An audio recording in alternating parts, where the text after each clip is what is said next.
नमस्कार, ये है कहानियों का अद्भुत संसार किस्सा कहानी। और किस्सा कहानी में मैं मंजीत ठाकुर आपको सुना रहा हूं मशहूर उर्दू उपन्यासकार रचनाकार कृष्णचंद्र की लिखी रचना जिसका नाम है एक गधे की आत्मकथा।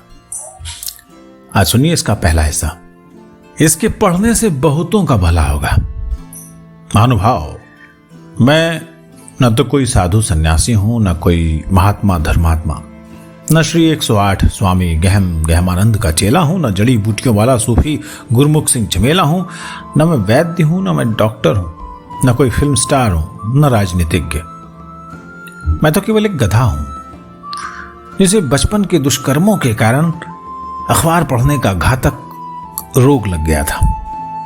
होते होते ये बीमारी यहां तक बढ़ी कि मैंने ईंटें ढोने का काम छोड़कर केवल अखबार पढ़ना शुरू कर दिया।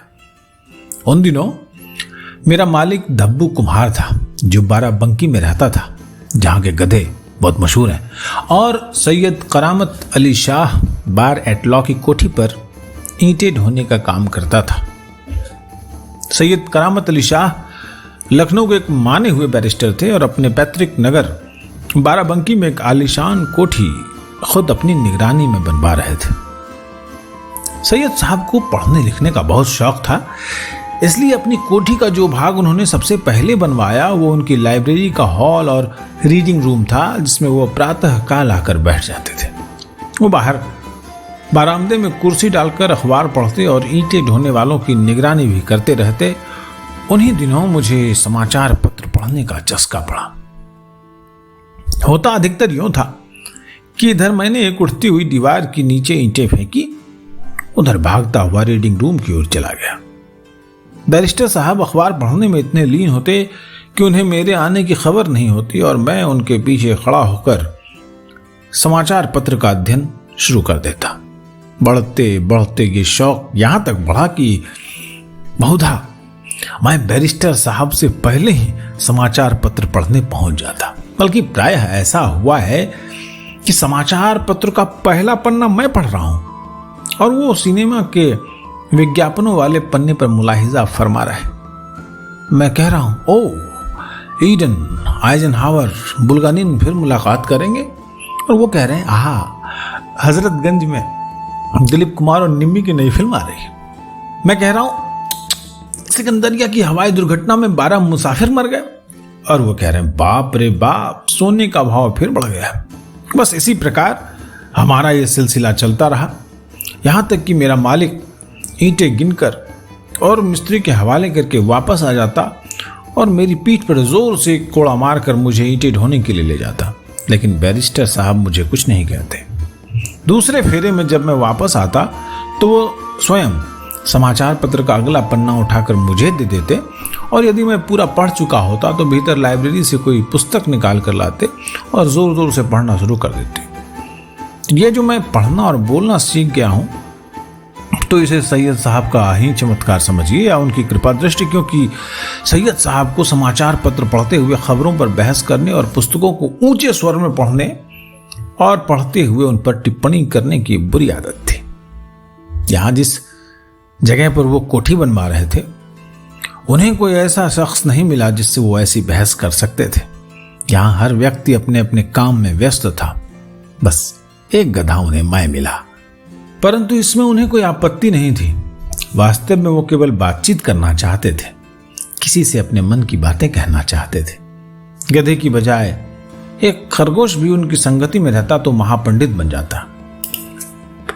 सैयद साहब मेरे प्रति बड़ा स्नेह प्रकट करते थे और प्रायः कहा करते थे कि अफसोस तुम गधे हो, अगर आदमी के बच्चे होते तो मैं तुम्हें अपना बेटा बना लेता। सैयद साहब की कोई संतान नहीं थी। खैर साहब, करनी भगवान की ये हुई कि एक दिन सैयद करामत अली शाह की कोठी तैयार हो गई और मेरे मालिक को और मुझे भी वहां के काम से छुट्टी मिल गई। फिर उसी रात धब्बू कुम्हार ने ताड़ी पीकर मुझे डंडे से खूब पीटा और घर के बाहर निकाल दिया और खाने के लिए घास भी नहीं दी। मेरा दोष ये बताया कि मैं ईंटें कम ढोता था और समाचार पत्र अधिक पढ़ता था, और कहा कि मुझे ईंटें ढोने वाला गधा चाहिए, समाचार पत्र पढ़ने वाला गधा नहीं चाहिए। रात भर भूखा प्यासा मैं धब्बू कुम्हार के घर के बाहर शीत में ठिठुरता रहा। मैंने निश्चय कर लिया कि दिन निकलते ही सैयद करामत अली शाह की कोठी पर जाऊंगा और उनसे कहूंगा कि ईंटें ढोने के लिए नहीं तो पुस्तकें ढोने पर ही मुझे नौकर रख लीजिए। शेक्सपियर से लेकर बेढब मुजी तक मैंने हर लेखक की पुस्तकें पढ़ी हैं और जो कुछ मैं उन लेखकों के बारे में जानता हूं वो कोई दूसरा गधा नहीं जान सकता। मुझे पूरी आशा थी कि सैयद साहब तुरंत मुझे रख लेंगे, लेकिन भाग्य की बात देखिए कि जब मैं सैयद साहब की कोठी पर पहुंचा तो मालूम हुआ कि रातों रात कोठी पर फसादियों ने हमला किया और सैयद करामत अली शाह को अपनी जान बचाकर पाकिस्तान भागना पड़ा। फसादियों में लाहौर के गंडा सिंह फल विक्रेता भी थे, जिनकी लाहौरी दरवाजे के बाहर फलों की बहुत बड़ी दुकान और मॉडल टाउन में एक आलीशान कोठी थी। इस हिसाब से एक आलीशान कोठी उन्हें यहां भी मिलनी चाहिए थी, सो भगवान की कृपा से उन्हें सैयद करामत अली शाह की बनी बनाई नई कोठी मिल गई। जब मैं वहां पहुंचा तो गंडा सिंह लाइब्रेरी की समस्त पुस्तकें एक एक करके बाहर फेंक रहे थे और लाइब्रेरी को फलों से भर रहे थे। ये शेक्सपियर का सेट गया और तरबूजों का टोकरा भीतर आया। ये गालिब के दीवान बाहर फेंके गए और मलिहाबाद के आम भीतर रखे गए। ये खलील जिब्रान गए और खरबूजे आए। थोड़े समय के बाद सारी पुस्तकें बाहर थीं और सारे फल भीतर। अफलातून के स्थान पर आलू बुखारे, सुकरात के स्थान पर सीताफल, जोश के स्थान पर जामुन, मोमिन के स्थान पर मौसम्बी, शैली के स्थान पर शहतूत, किट्स के स्थान पर ककड़ियां, सुकरात के स्थान पर बादाम, कृष्ण चंद्र के स्थान पर केले और लौ अहमद के स्थान पर लीमू भरे हुए थे। पुस्तकों की ये दुर्गत देखकर मेरी आंखों में आंसू आ गए और मैं उन्हें एक एक करके उठाकर अपनी पीठ पर लादने लगा। इतने में गंडा सिंह अपनी फलों की लाइब्रेरी से बाहर निकल आए और एक नौकर से कहने लगे, इस गधे की पीठ पर सारी पुस्तकें लाद दो और एक फेरे में न जाएं तो 8-10 फेरे करके ये सब पुस्तकें एक लॉरी में भरकर लखनऊ ले जाओ और नखास में बेच दो। इसलिए गंडा सिंह के नौकर ने ऐसा ही किया। मैं दिन भर पुस्तकें लाद लाद कर लॉरी तक पहुंचाता रहा और जब शाम हो गई और अंतिम किताब भी लॉरी तक पहुंच गई तब कहीं गंडा सिंह के नौकर ने मुझे छोड़ा।